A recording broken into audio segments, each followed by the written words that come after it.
Hey, horror fans, this is Pete from the Lassercast, where we talk about your favorite movies and TV shows that are in the horror genre. And I have some special guests today with me. Instead of our regular Danny, who's my co host, we have Daniel Barnett down there, who is joining us. And he is the author of the Nightmare Land Chronicles. Daniel, I'm so happy to have you back on the show. How you doing? Doing all right. Thanks for having me on again. Yes. And to my right over here is Gage Greenwood, who is from my writers group, and he is an excellent writer as well. And he's written three books: Winter's Myths and Bunker Dogs, and On a Clear Day You Can See Block Island. So, Gage, welcome to Lastercast for the first time. Thanks, man. Thanks for having me. I just happen to have a pleasure right there. Well, look at this, jumping into the plug-in already. Perfect. And so I am happy to have these two guys here because they both know about horror, and we are going to be talking about the Guillermo del Toro Netflix show, Cabinet of Curiosities. So, Daniel, you just finished the whole show, right? Yeah. And is there a particular episode out of these first four that you really liked a lot?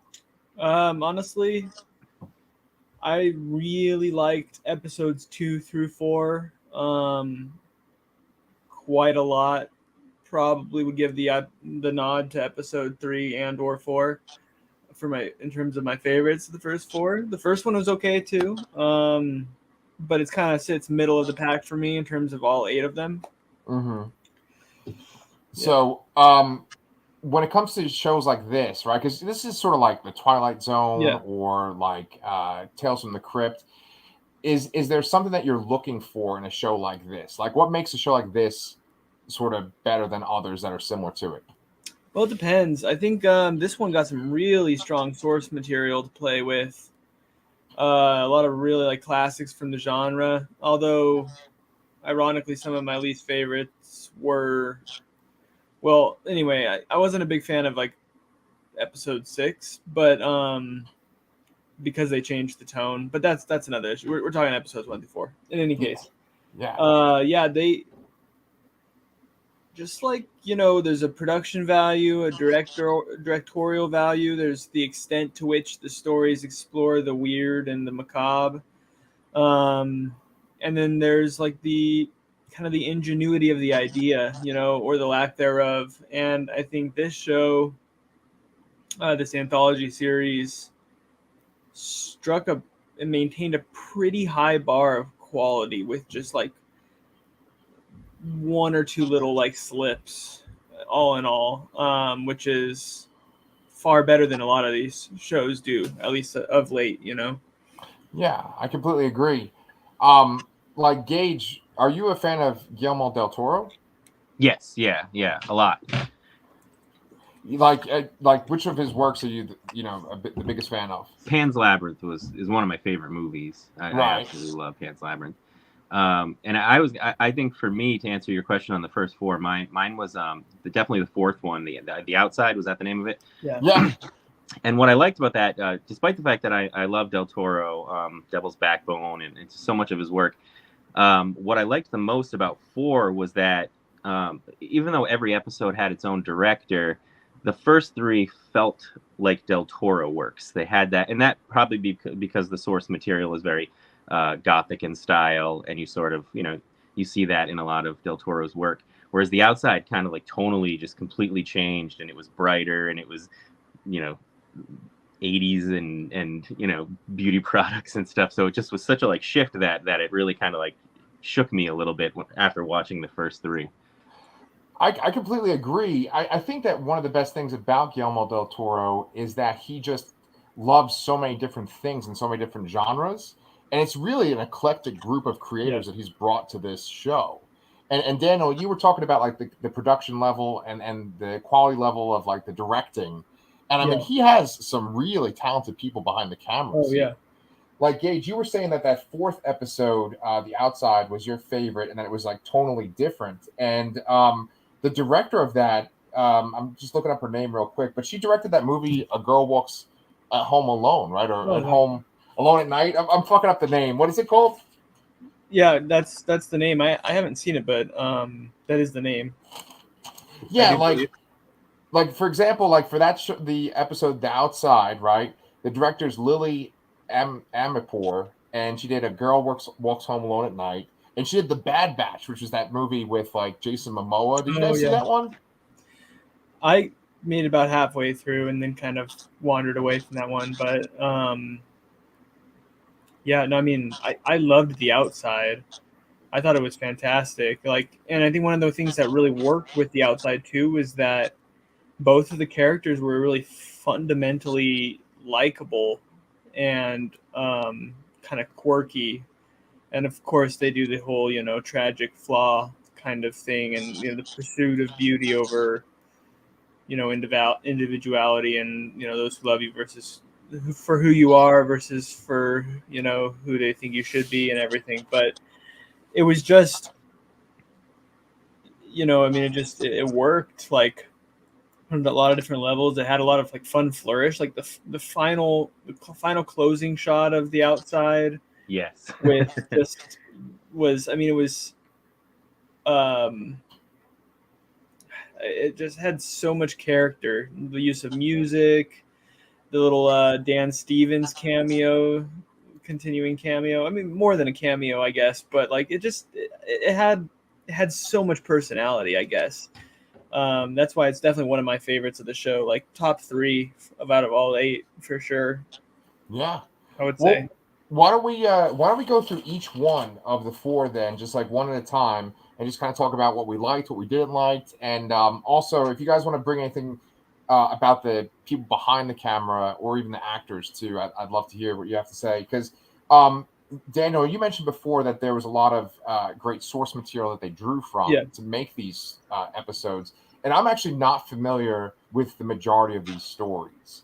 So the very first one is Lot 36, and Guillermo Navarro is the director of that one, and he's worked with Guillermo del Toro frequently as a cinematographer. He won the Academy Award for Best Cinematography for Pan's Labyrinth. And that, Gage, that was the one you said is your favorite, right? Yeah.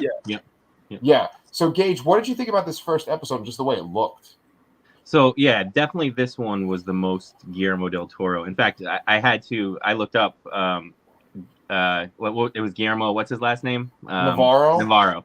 I looked him up because I thought halfway through, I was like, well, I know it's supposed to be a different director every time, but maybe Guillermo del Toro directed the first episode because it was so much like him. And then I discovered that it was his own short story and that it was his frequent collaborator doing the camera work. So because you could see Guillermo del Toro's influence all over that episode, including when the creature came at the end. That was just such a del Toro artwork piece, Yes.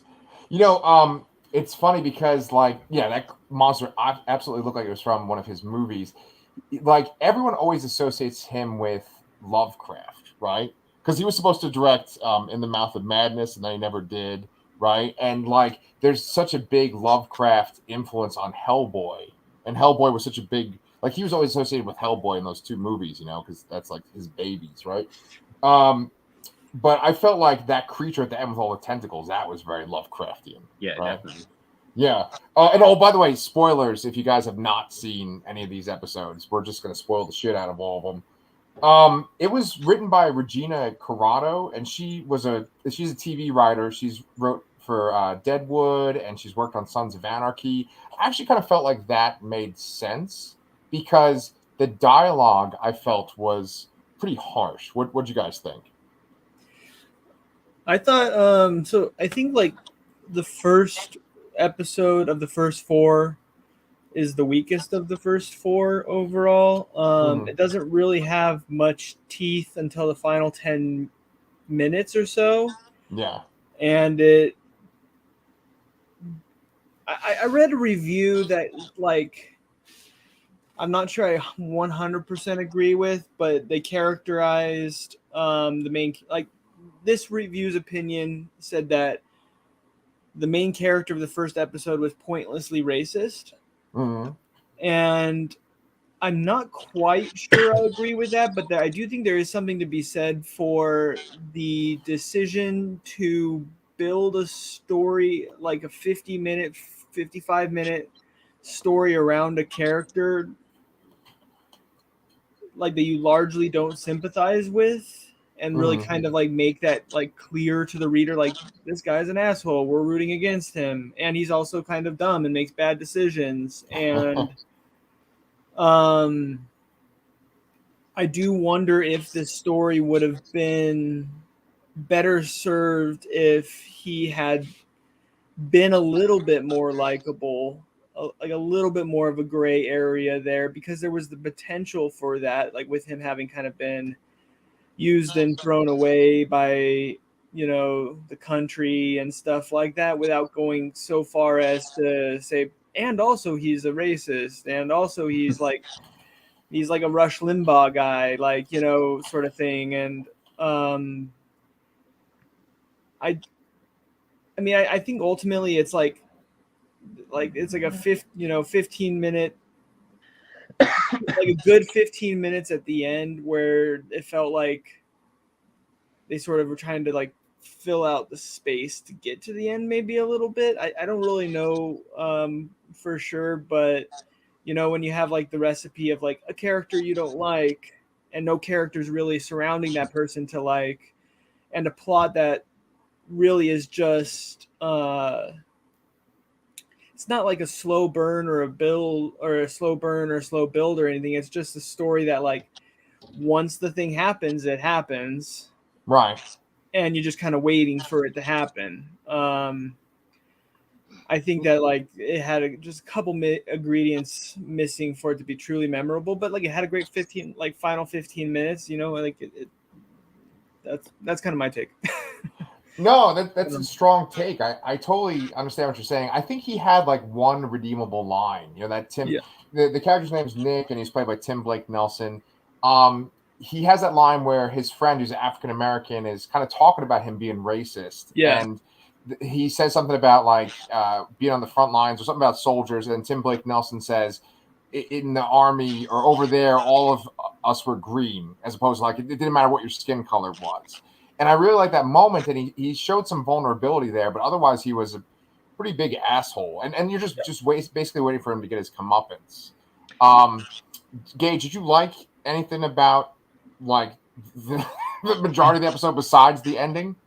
No, I like the ending, and I'll explain why. And I agree with Daniel 100%. And for me, you know, you were talking about how they the show.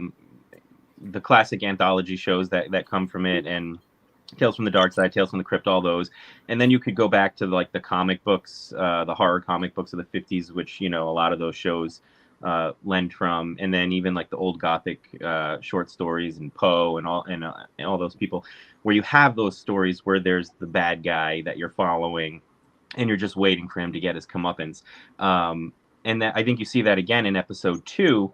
But like Daniel said, I think episode 2 does it right, whereas this one doesn't, because you want to see this guy get his comeuppance in episode 2, but you're also you're more with him on it, and you don't completely despise him, and you're you know, you can fear what he's fearing. Whereas in this one, there's almost nothing there except for like just hating this guy. And then they throw in the 4th book and the demon and stuff like towards the end, and then you're like, then it's just fast paced, and from there it was good. And the ending reminded me a little bit, even though it's very different, of Left to You by Daniel Volpe, or Volpe, with that the whole demon in the circle thing. So that was the only thing I enjoyed about it, was those little parts that reminded me of Left to You. But otherwise, I did not think it was a very good strong episode. Yeah.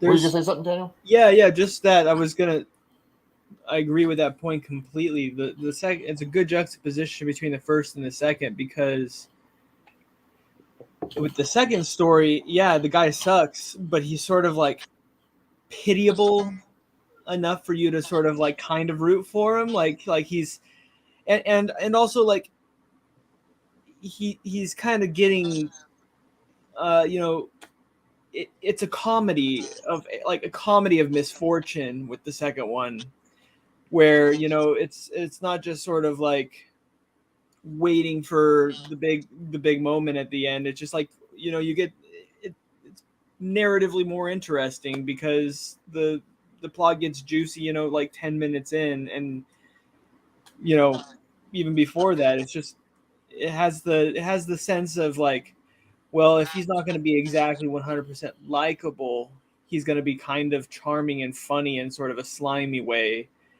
and then we're going to just kind of make his life miserable in unique, new ways with a little like dash of atmosphere and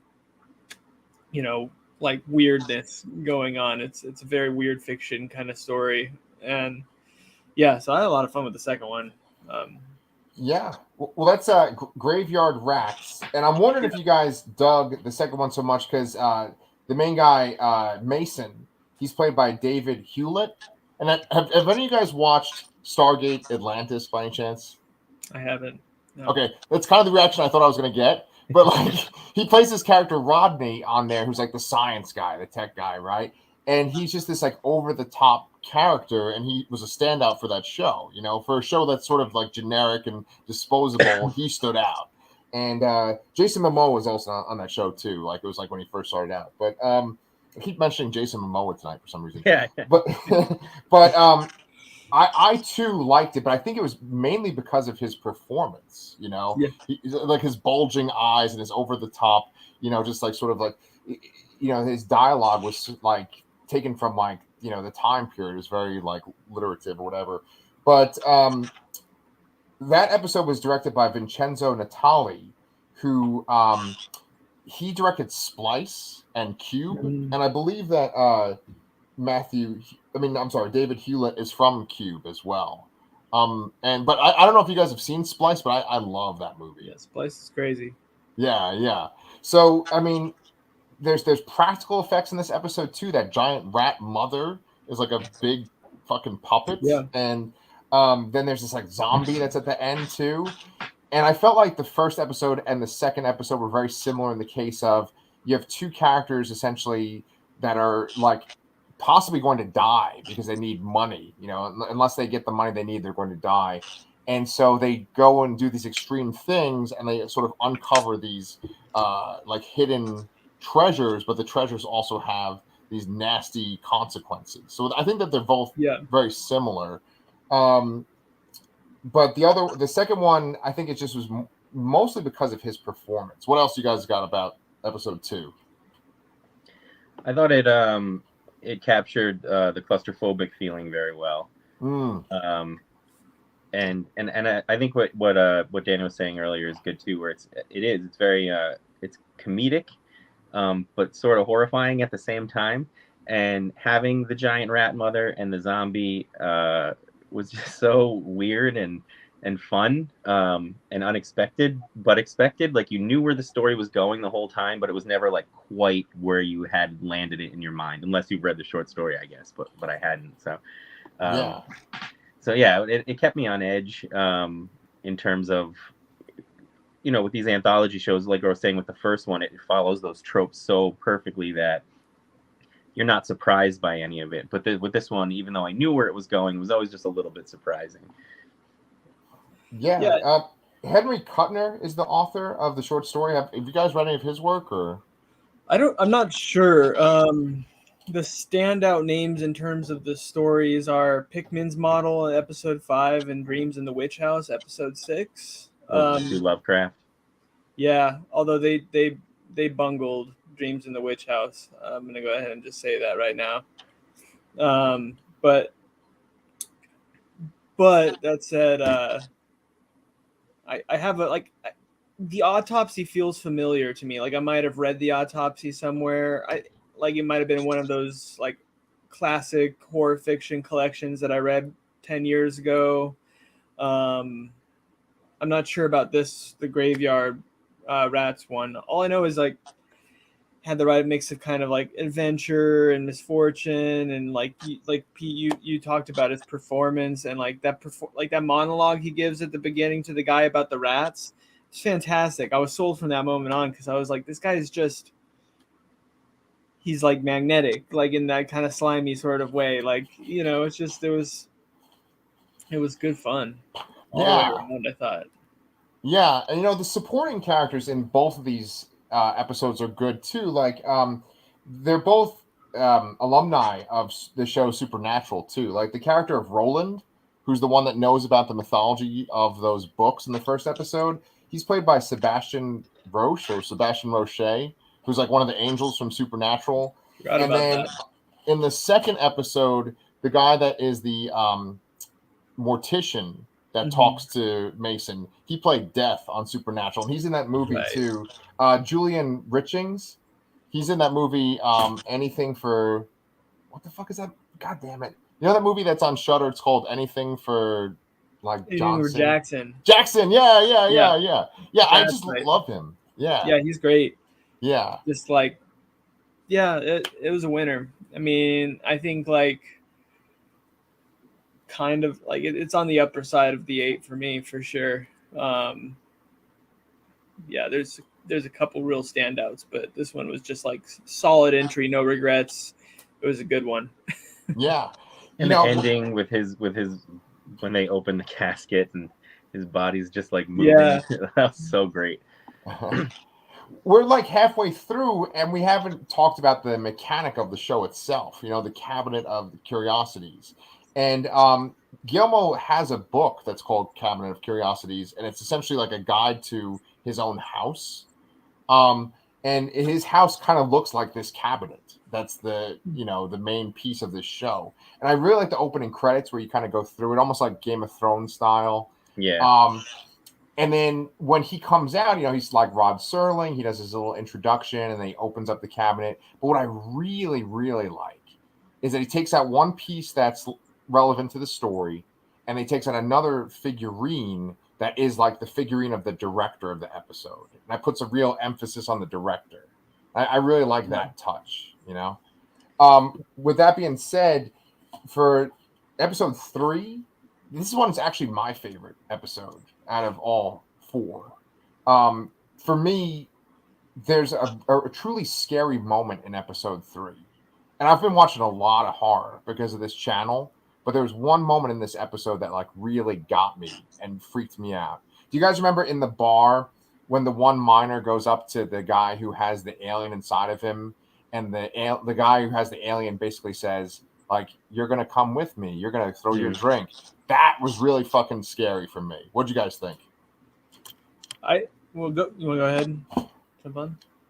Well, first I just want to say, going back to what you were saying about the Guillermo del Toro intros, I keep accidentally calling the show The Curiosity of Cabinets, and I've decided that I think that should be what we call like a group of cabinets, in the same way there's like, the murder of, the Curiosity of Cabinets. The third episode I loved as well. I think for me, I've liked the show in order so far, from like 1 to 4, from least to best.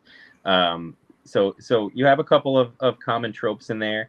The beginning with the meteorite, a little bit reminded me of the Creepshow story with the guy who takes it and starts growing, which had Joe Hill in it, by the way. Right. And then you get into the alien invasion taking over the people, which has been done in everything. But it was so unique and so interesting. I did like that part in the bar where he just mind controls the guy.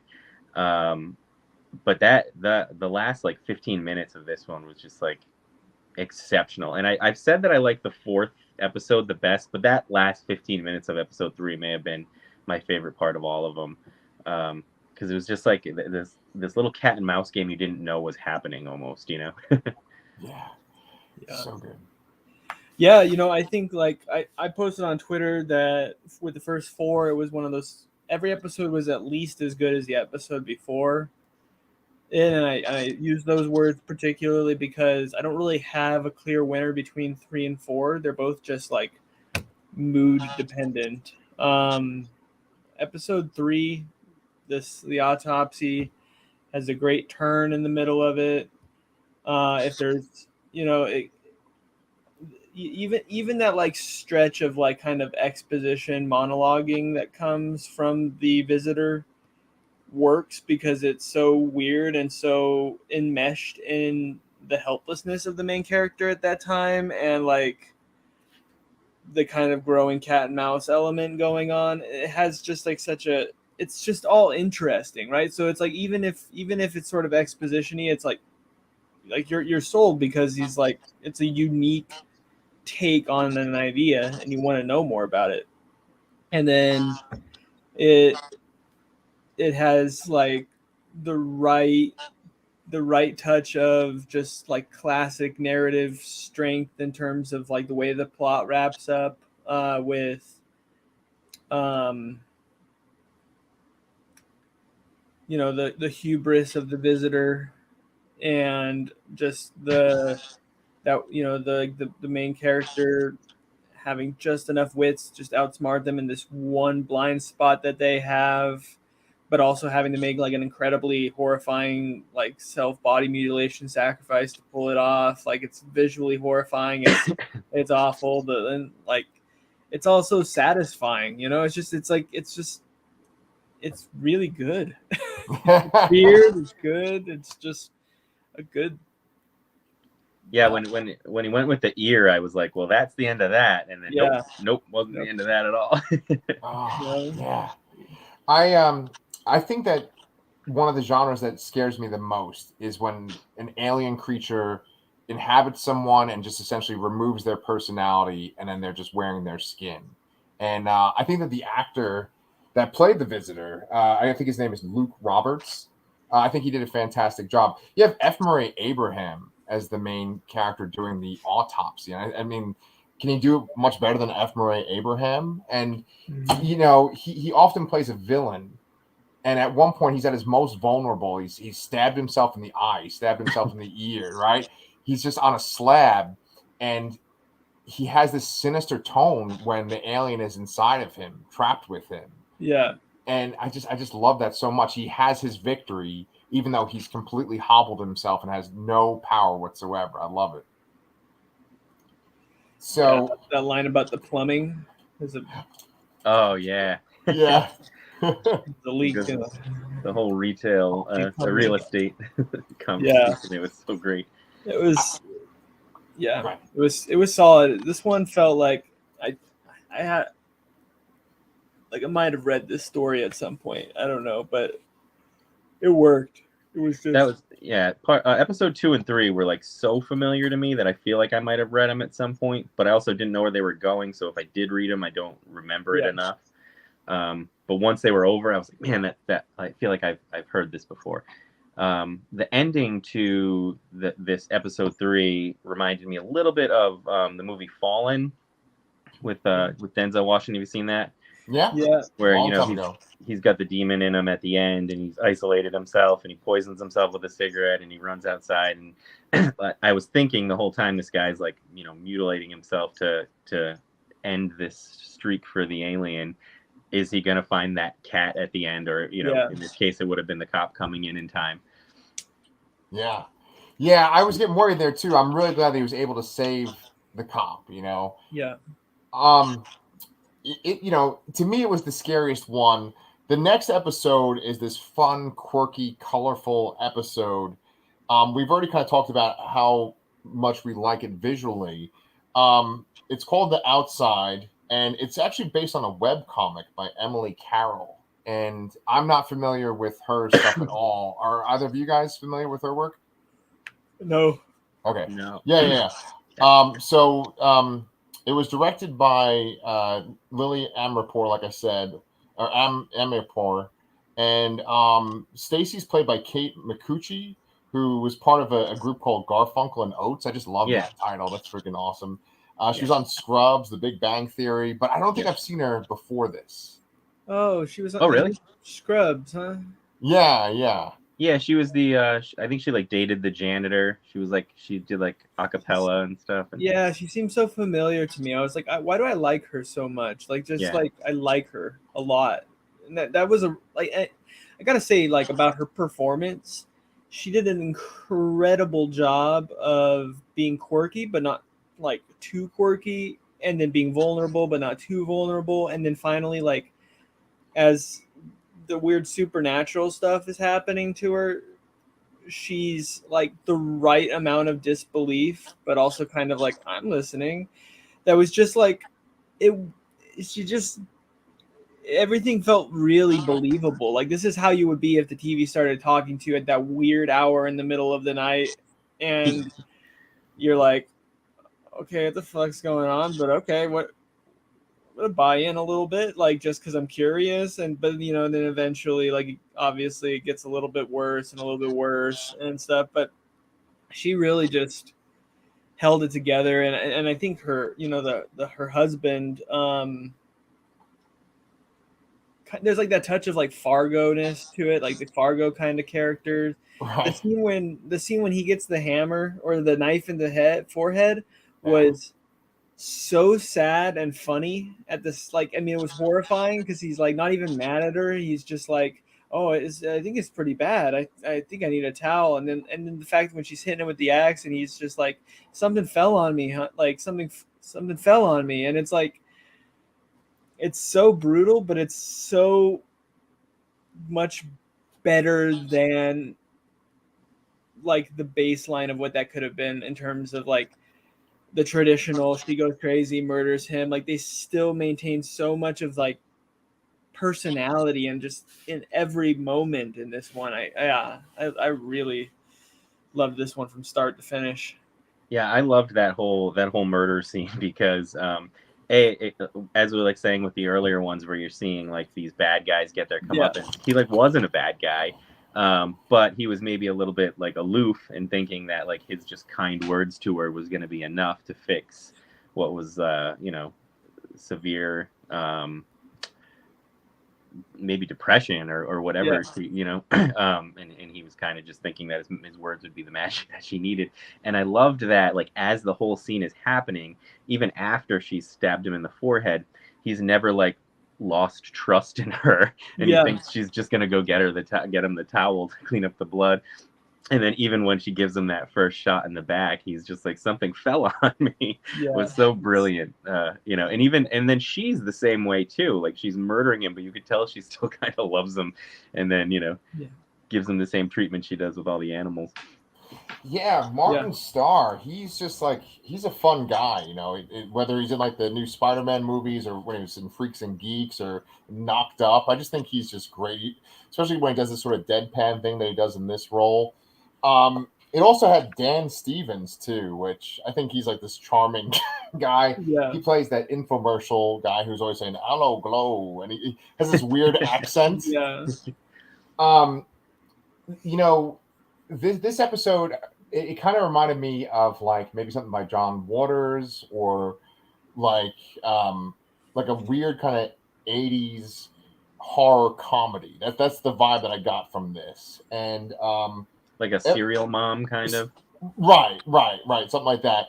And the end, you guys have already kind of referenced the end, but I mean, boy, does that end stand out when she's just looking at the camera and she keeps making that face and smiling. And it's almost like she's going through this thought process and she's sort of horrified about what she's become, but then she's also in love with what she's become. It's so great at the last shot of this episode. It's like little glimmers of who she was coming back to the surface and then being drowned again and then coming back to the surface and then drowned and then finally just like complete assimilation into this new personality. Yeah, and I almost felt like it happened so fast. Not the scene that shot went, but from her like personality to personality there happened so fast that it was sometimes like, okay, she's laughing again. Okay, now she's trying to like do that beautiful look.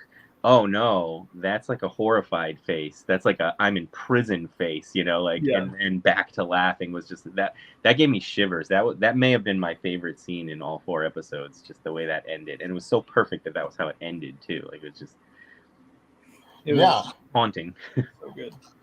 That was one of a few times where I feel like they used almost like a fisheye lens in this episode.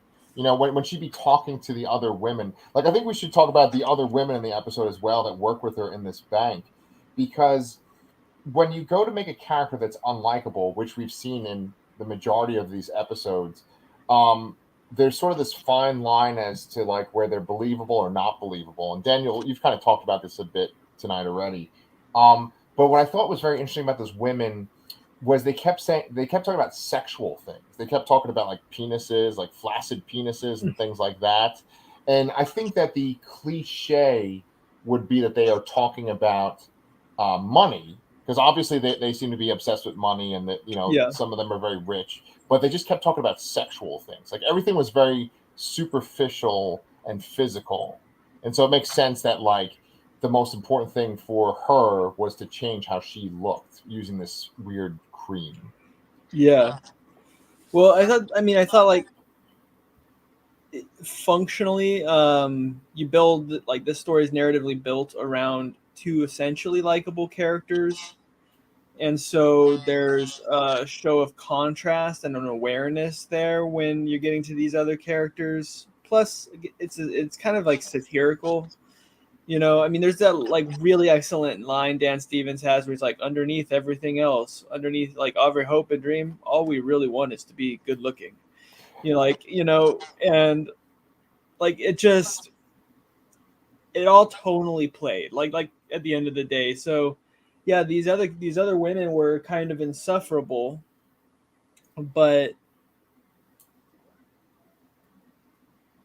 like functionally as devices for the main character's growth or regression or whatever you want to call her narrative arc.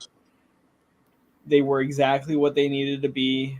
They were entertaining, they were colorful, they they added more to the color palette of the show, and they had just enough of the like the right touches at the end where like they couldn't stop touching her at the end, like Right. that you kind of felt like they were sort of tragic characters in their own right too, almost to an extent. Like they're just so vapid that like they've fallen so deep into this rabbit hole that they're not even like really like they kind of gave up all of their agency in the pursuit of this sort of cultism, this sort of whatever you want to call it, this clique. It just there wasn't really an element of this episode that didn't work, and it was in, you know, something to be said. I think maybe if episode The Outside edges out episode 3 for me, again it's a mood thing, is that The Outside is like fundamentally interesting from like the first few moments of the show. Like, you know, it grabs you with its characters right away. It kind of makes clear the stakes, the plot, all that kind of right away. The Autopsy, whereas The Autopsy is a great show, but it's kind of like, what is this about for the first 30 minutes? You know, like that mystery is fundamental, vital to that, and it works really well. But there's something to be said about an episode, like an episode or a story that just like wears what it is on its like sleeve, like from the get go, and it's just like, and then fully embraces it, you know, and just goes weirder and wilder all the way through, you know, and then sticks the landing. Yeah, I got a couple things on that. Going back to what you said about the sexual aspects of it is, I feel like that those women were all about perceiving their own value and everyone else's value based on how sexually attractive they were. And I feel like they showed that a lot in the episode, like when they got the lotions and they're all just like rubbing. It was like so self-sexual. And then, you know, the other girls, like, you know, not. And then, but then at the end, when she gets into the bathtub, she's like making sounds like she's having an orgasm almost. Right. And then at the end, when they do like her, they're like he said, rubbing on her dress and stuff in a very like sexual manner. So I think that was a theme throughout. And then the other thing, going off of, now I lost my train of thought. I forgot what we were saying there.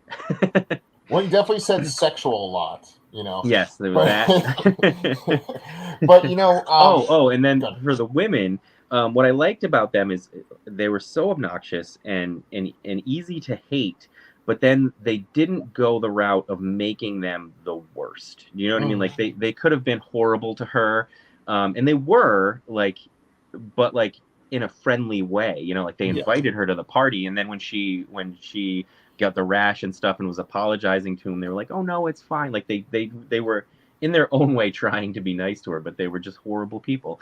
But they could have been bullies, they could have been cruel to her, you know, and they didn't go that far with the characters, which I liked.